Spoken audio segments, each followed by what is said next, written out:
I'm Daniel Harris. I'm 69 years old. Some of you might remember me from a few weeks back. The response to that video was honestly overwhelming, and I just want to thank you for that. It really meant more than you know. But today I need to talk about something I didn't mention back then. Something more personal. Something that changed everything about how I see relationships. And I need you to hear this, because what I'm about to tell you could save you from a kind of pain that stays with you for decades. My wife Susan and I were married for 41 years. That's longer than some of you have even been alive. And for most of that time, I truly believed we had a good marriage. Not perfect, no, but good, solid. The kind of marriage people stay in. But here's something nobody really tells you about long marriages. You can live with someone for decades and still not really know them. You can share a bed, a home, an entire life, and still be strangers in the ways that matter most. Susan died 6 years ago. Pancreatic cancer, diagnosed in January, gone by May, 5 months, from healthy to gone. And in those final weeks, lying there in that hospice bed, she said something to me that I think about every single day. She said, "Daniel, we wasted so much time being right instead of being close." I'll be honest, I didn't understand it at first. I got defensive. I thought, we had a good marriage, didn't we? We didn't fight much. We were comfortable together.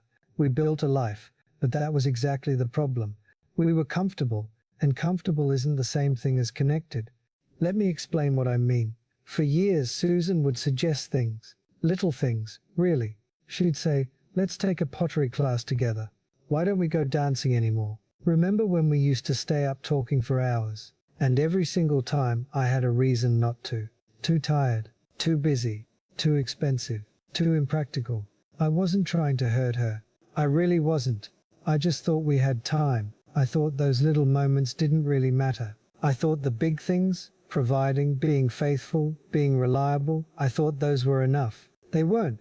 You see, I thought love was about grand gestures, being there during a crisis, paying the bills, showing up when it counted. And yes, those things matter. They do. But what I didn't understand back then is that love is built in the tiny, unremarkable moments. The conversations over breakfast, the walks you take for no particular reason, the way you listen, really listen, when your partner tells you about their day. I stopped doing those things. Not all at once. It happened slowly. So slowly I didn't even notice it happening. One missed conversation led to another. One "not tonight, I'm tired" turned into 1,000. One "we'll do that later" became never. And Susan, being Susan, adapted. She stopped asking me to dance. She stopped suggesting we take classes together. She stopped trying to have those deeper conversations. She found her own friends, her own hobbies, her own life. We became roommates who happened to be married, polite, considerate, and, at our core, alone. I didn't see it. Or maybe I did see it and just told myself it was normal, that this is what happens in long marriages. The passion fades. You fall into routine. You get comfortable. But comfortable is just another word for complacent. When Susan got sick, everything changed. Suddenly, we had a deadline. Suddenly, all those things I thought we'd do someday had a very real expiration date. And in those final months, we talked more honestly than we had in 20 years. She told me things I'd never known, dreams she'd quietly given up on, hurt she'd carried without ever saying a word, times she felt invisible in her own marriage. One night, about 3 weeks before she died, she told me about a trip she'd always wanted to take to Scotland. Her grandmother was from there, and she'd always dreamed of seeing the Highlands, walking through the villages, understanding where she came from. She'd mentioned it to me multiple times over the years, and every time I dismissed it. Too expensive, not a good time. Maybe when we retire, we never went, and now we never would. She wasn't angry when she told me this. That's what made it worse. She was just sad, resigned, like she'd accepted years earlier that I wasn't going to be the partner she needed. I asked her why she never pushed harder, why she didn't insist. And you know what she said? She said, "I didn't want to make you do something you didn't want to do. I wanted you to want to do it with me." That sentence broke me, because she was right. She didn't want me to take her to Scotland out of obligation. She wanted me to want to share that experience with her, to be excited about it, to care about it because it mattered to her, and I couldn't even give her that. Listen, here's what I've learned, and I really hope you're listening, because this is important. The biggest threat to your relationship isn't cheating, or fighting, or some dramatic betrayal. It's indifference. It's taking each other for granted. It's the slow erosion of intimacy that happens when you stop trying. You stop asking questions because you think you already know the answers. You stop making effort because you assume your partner will always be there. You stop prioritizing the relationship because you think you have time. And then one day you wake up next to a stranger, or worse, they're gone, and you never got the chance to really know them at all. After Susan died, I found a journal in her nightstand.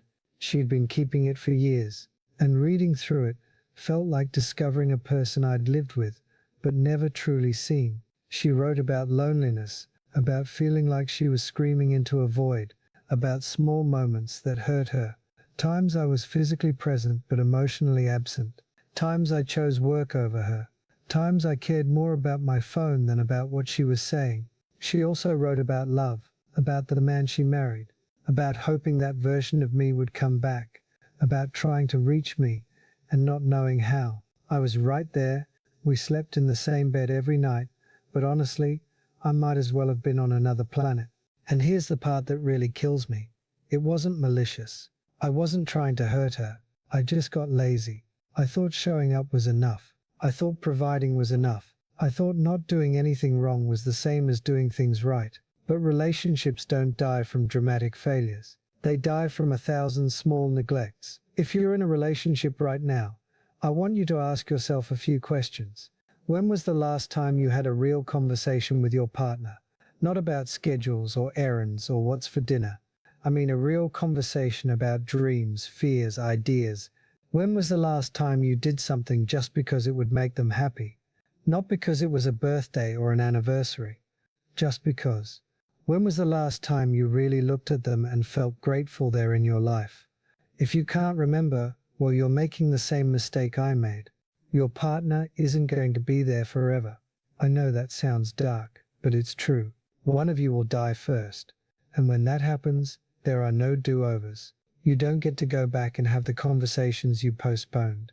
You don't get to take the trips you kept delaying. You don't get to say the things you assumed they already knew. Susan and I had 41 years, and I wasted at least half of them being comfortable instead of connected, being right instead of being close, being present instead of being engaged. Don't make my mistake. Love isn't something you feel and then stop working on. Love is something you do every day, in small ways and in big ways. It's choosing to stay curious about your partner even after decades together. It's trying new things together even when it feels uncomfortable. It's having hard conversations even when it's easier to avoid them. It's caring about the things they care about, not because you have to, but because they matter to the person you love. After Susan died, people kept telling me I'd been a good husband. They meant well, but they were wrong. I wasn't a good husband. I was an adequate husband. I met the minimum requirements. I didn't cheat. I didn't abuse. I didn't abandon. But that's an incredibly low bar.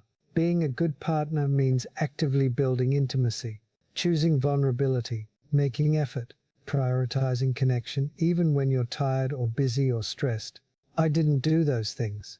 And now I live with the regret of knowing I had something precious and let it slip away through sheer neglect. 6 years later, I still think about Scotland, about how little it would have cost me to say yes. A week of my time, some money. That's it. And it would have meant everything to her. I think about the pottery classes she wanted to take, the dancing lessons, the long conversations, all the small ways she tried to stay connected, and all the times I said no, or not now, or maybe later. Later never came. You know, it never does. If you love someone, if you share your life with someone, don't wait for the perfect time to show them they matter. Don't assume they know. Don't take them for granted. Ask them about their dreams. Listen to their stories. Do the things they suggest, even if they don't interest you. Especially because strengthening your bond should interest you. Be present. Be curious. Be intentional. because one day you'll be where I am, sitting alone, looking through old photographs, reading journals, realizing you had everything you needed and you didn't appreciate it until it was gone. I'm not telling you this to make you feel guilty. I'm telling you this because you still have time. Your partner, if you have one, is still there. You can still have those conversations. Take those trips, make those memories, but you have to do it now. On my desk, I keep a photograph of Susan from our honeymoon in 1972. She's laughing, squinting in the sun, her hair blowing in the wind, so full of life and hope and dreams. And I think about the woman she became, still beautiful, still kind, but with a quiet sadness in her eyes that I put there through years of benign neglect. Susan was right. We wasted so much time being right instead of being close. Don't waste your time the way I wasted mine. Love the people in your life actively, intentionally, while you still can. This channel features people like me, sharing life advice and memories. If you found this helpful, please subscribe and turn on notifications for more. And if you got something from this, leave a comment, hit that like button. If you've got a story to tell, something you've learned that might help someone else, there's a form down in the description. Fill it out. Maybe next time we'll be sharing your story.